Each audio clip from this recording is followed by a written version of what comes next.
नमस्कार, news nation पर Okinawa presents champions की जंग देख रहे हैं आप। मैं हूं आपके साथ चिराग सुखीजा, मेरे साथ मोनू चहल मौजूद हैं और राजस्थान रॉयल्स बनाम दिल्ली कैपिटल्स। ये मुकाबला राजस्थान के जयपुर के सवाई मानसिंह क्रिकेट स्टेडियम में खेला गया, जहां पर राजस्थान रॉयल्स ने एक रोमांचक मुकाबले में जीत दर्ज की है, दिल्ली कैपिटल्स को हराया है और ये राजस्थान रॉयल्स की लगातार दूसरी जीत है टूर्नामेंट की, आइस लीग की। और वहां पर अगर बात करें तो दिल्ली कैपिटल्स को इस सीजन की दूसरी हार का सामना करना पड़ा है लगातार। ऋषभ पंत का कमबैक जरूर हुआ है, लेकिन उस तरीके का परफॉर्मेंस अभी तक ऋषभ पंत के बैट से नजर नहीं आया है।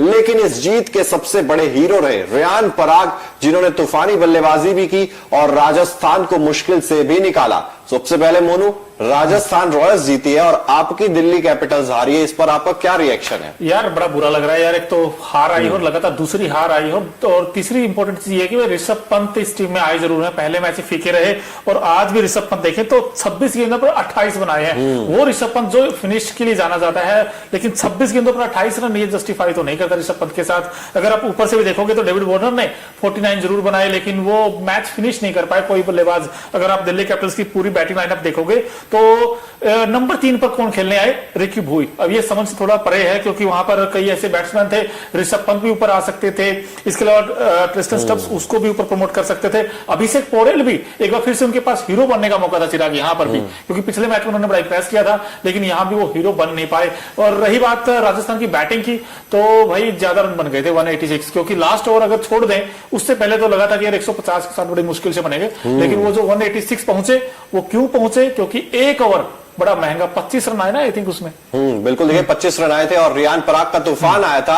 पहले चौका, चौका, फिर छक्का, फिर चौका और फिर छक्का और फिर सिंगल। तो ये था लास्ट ओवर का हाल। और कहते ना दिल्ली के गेंदबाजों का ना अच्छे से खटिया खड़ी कर दी थी यहाँ पर रियान पराग ने। और जब राजस्थान रॉयल्स बैटिंग कर रही थी ना, मुश्किल का सामना राजस्थान को भी करना पड़ा था। संजू सैमसन का विकेट, कप्तान थे, उनका जल्दी विकेट गिर गया था, यशस्वी जायसवाल, जॉस बटलर। तो मतलब जो टॉप के 3 बल्लेबाज थे ना, वो दिल्ली कैपिटल्स ने जल्दी निपटा दिए थे। लेकिन उसके बाद राजस्थान रॉयल्स ने अपनी टैक्टिक्स में बदलाव किया। उन्होंने रविचंद्रन अश्विन को ऊपर भेजा, उन्होंने कुछ अच्छे शॉट्स खेले, मोमेंटम को राजस्थान की तरफ थोड़ा सा शिफ्ट किया। लेकिन उसके बाद क्या कमाल की बल्लेबाजी की है रियान पराग ने। एक कैमियो साथ जरूर दिया शिमरन हेटमायर, लेकिन जीत का स्टार जो हम कहेंगे ना, तो वो रियान पराग ही आपको है और वही आपको नजर आएंगे। पराग का तो मतलब आज जलवा तो नजर आया। 10 ओवर में राजस्थान की टीम ने सिर्फ 58 रन बनाए थे, 58, और 10 ओवर में 58 से राजस्थान की गाड़ी 185 तक पहुंच गई। मोनू, यही तो आप कह सकते हैं ना कि आपने एक जीता हुआ मैच, जो आपकी तरफ मोमेंटम पूरी तरफ था दिल्ली की तरफ, वो मोमेंटम पूरी तरीके से राजस्थान की तरफ चला गया और दिल्ली कैपिटल्स इस मुकाबले को हार गई। तो इसमें चिराग हम ये कह सकते हैं कि भाई रियान पराग बने राजस्थान जीत के हीरो और दिल्ली गेंदबाजों को बनाया जीरो। हमने तो लिख दिया, हमने तो बाहर थंबनेल में स्वागत इसी से किया है हमने। अब दिल्ली को जीरो इसलिए क्योंकि दिल्ली की बैटिंग ने अच्छा रन बनाए, ऐसा नहीं, लेकिन दिल्ली के गेंदबाजों को हुआ क्या था यार, जब आपने 10 ओवर में 58 पर रोक रखा है राजस्थान को, मोमेंटम आपके पास है, लास्ट के 5 अगर आप देखोगे तो आखिरी ओवर वो चुभेगा आखिरी ओवर, क्योंकि 25 रन आए यार उस ओवर में। ये भी नहीं कि 10, 12, 15 आए, वही 25 रन कंसीड करोगे, जहां स्कोर 160 रोक देना चाहिए था वहां 185 पहुंच गया। सो ये कंसर्न है दिल्ली के पास। और दिल्ली के पास अभी बताओ ना चिराग, मैच फिनिशर नहीं है। बिल्कुल नहीं है यार, मैच फिनिशर आपके पास नहीं है। और अब देखोगे ना आप, अकेला मैच फिनिशर भी ना कई बार आपको ना थोड़ा सा मुश्किल में फंसा देता है। वहां से भी अगर आप देखोगे ना, रियान पराग एक तरफ से बल्लेबाजी कर रहे थे, पहले रविचंद्रन अश्विन वो थे, वो थोड़ा बहुत कंट्रीब्यूट कर रहे थे साथ, उन्होंने भी छक्के लगाए हैं। उसके बाद अगर आप देखोगे शिमरन हेटमायर, उन्होंने भी अच्छी बल्लेबाजी की है। लेकिन यहां पे जब ट्रिस्टन स्टब्स बल्लेबाजी कर रहे थे दिल्ली की तरफ से, तो साथ नहीं मिल रहा था किसी का। अक्षर पटेल दूसरी तरफ से, और यार मैं तो अचंभित हूं इस चीज को देखते हुए, संजू सैमसन के फैसले को देखते हुए। यार ट्रेंट बोल्ट का एक ओवर बचा हुआ था और यूजी चहल के भी 3 ही ओवर हुए थे। यूजी चहल, चलिए वो हम बात भी कर रहे थे यार, शायद 19वां ओवर यूजी चहल से करवाया जा सकता है, लेकिन 19वां संदीप शर्मा से कराया, 20वां आवेश खान को दे दिया। और जब आवेश खान को ओवर दिया था, तब तो मोनू न्यूज रूम में आपको हाल पता लगी क्या होगा, सब लोग कह रहे थे यार ये मतलब संजू सैमसन ने क्या किया। मर्जी कहो भाई, आवेश खान अंडर प्रेशर आज बहुत अच्छा गेंद डाला उसने, कोई वाइड कुछ नहीं दिया, बिल्कुल टारगेट पर, कहते ना राइट ऑन टारगेट, कोई ज्यादा रूम नहीं दिया, लेकिन फिर भी जड़ पकड़ ले, वो जड़ अपने तो देसी भाषा में कहते गिट्टे विकेट पकड़ लिया आज आवेश खान ने। गेंदबाजी की वाकई मतलब दिल जीता है आवेश खान ने। और रही बात आपने जो बात की थी कि अक्षर पटेल, भाई लास्ट में मुझे ऐसा लगा लास्ट की 10 गेंदों पर जब इनको 23-24 रन चाहिए थे, फिर 7 गेंदों पर 19 रह गए, भाई हिट ही नहीं हो रही थी इनसे, हिट लगी नहीं रही थी। मतलब आवेश खान को भी बहुत ट्राई कर रहे थे, अक्षर पटेल भी ट्राई कर रहे थे, स्टब्स भी ट्राई कर रहे थे, और स्टब्स का अगर देखिए 10 गेंदों पे 10 रन थे स्टार्टिंग में, उसके बाद उन्होंने एक और अच्छा पिटाई की उसमें, वरना तो भाई बहुत धीमा खेला Delhi, to be honest. Second जब आपको रन चेज कर रहे थे, आपके मैच गिरफ्त में आ गया था, एक बार ऐसा लगा था कि बन जाएंगे ये, ऐसे तो नॉर्मल होता क्योंकि 6 में तकरीबन 80 के आसपास चाहिए थे, 5 में 66 रह गए थे, लगा था कि हो सकता है बन जाए, लेकिन धीरे धीरे धीरे आते आते काम खराब हो गया। लेकिन जोश बटलर, ये बटलर का जोश दोनों मैचों में शांत सा लगा है चिराग, और आज भी देखिए 16 गेंदों पर 11 रन बनाए सिर्फ।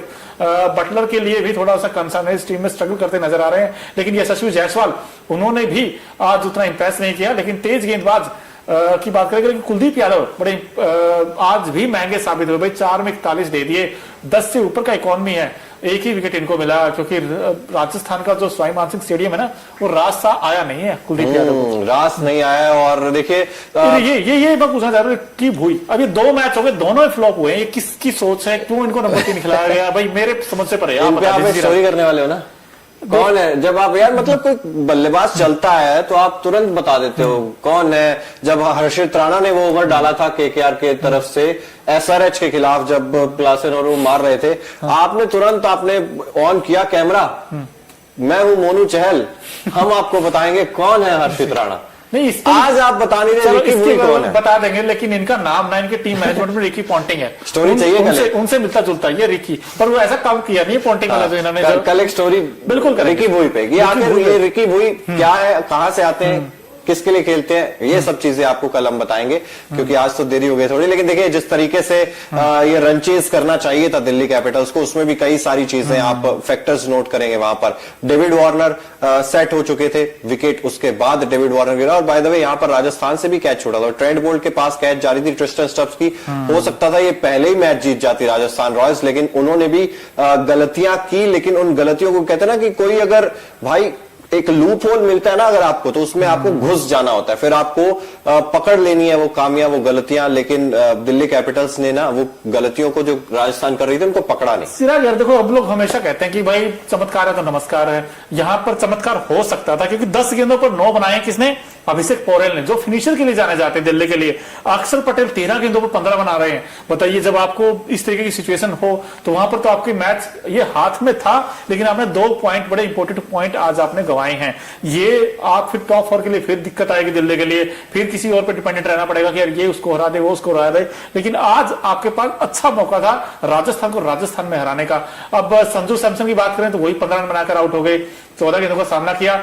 टॉप ऑर्डर ने काम खराब किया, लेकिन लोअर मिडिल ऑर्डर ने अच्छा, और ये स्टार है आपके आज रियान पराग, 84 बनाए 45 बॉल में, क्या पारी खेली आज इन्होंने, ये तो आज कमाल है यार पराग का तो आज मतलब जलवा पूरा जलवाए, वो कहते हैं ना कि बैटिंग देख के कुछ समा बांध दिया। और जब रियान पराग बैटिंग कर रहे थे, और पिछले मुकाबले में मैंने वो कह दिया था ना कि वो दूध के पांव पालने में दिख जाते हैं यार, वो पता लग जाता है कि कैसा खिलाड़ी है। और इस सीजन जो है ना वो नजर आ रहा था रियान पराग की पहले मैच में, और दूसरे मैच में तो वो पूरे निखर के ही सामने आ गए हैं, और कमाल की बल्लेबाजी भी की है उन्होंने। चलिए आप बात कर रहे हैं तो हम ये भी दिखा देते हैं भाई, इस मैच में कौन ऐसा खिलाड़ी था जिसने मतलब कहते हैं ना कि महफिल लूटी है।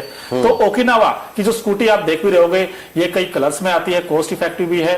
तो Okinawa effective player of the match कौन है, आज उस पर एक नजर डालते हैं। Okinawa effective player of the match, champions की जंग में आज देखिए, आज मतलब और कोई हो ही नहीं सकता यार यहाँ पे। अगर रियान पराग का नाम नहीं होगा ना तो ज्यादती हो जाती। तो हमने सोचा भैया आप रियान पराग का नाम जप रहे थे, तो हमने सोचा कि रियान पराग ही क्यों ना आया। और देखिए जो पारी है अभी आउटस्टैंडिंग नॉक थी, मैच विनिंग नॉक मैं कहूंगा, 84 बनाए 45 में, क्योंकि 10 में सिर्फ 58 था राजस्थान।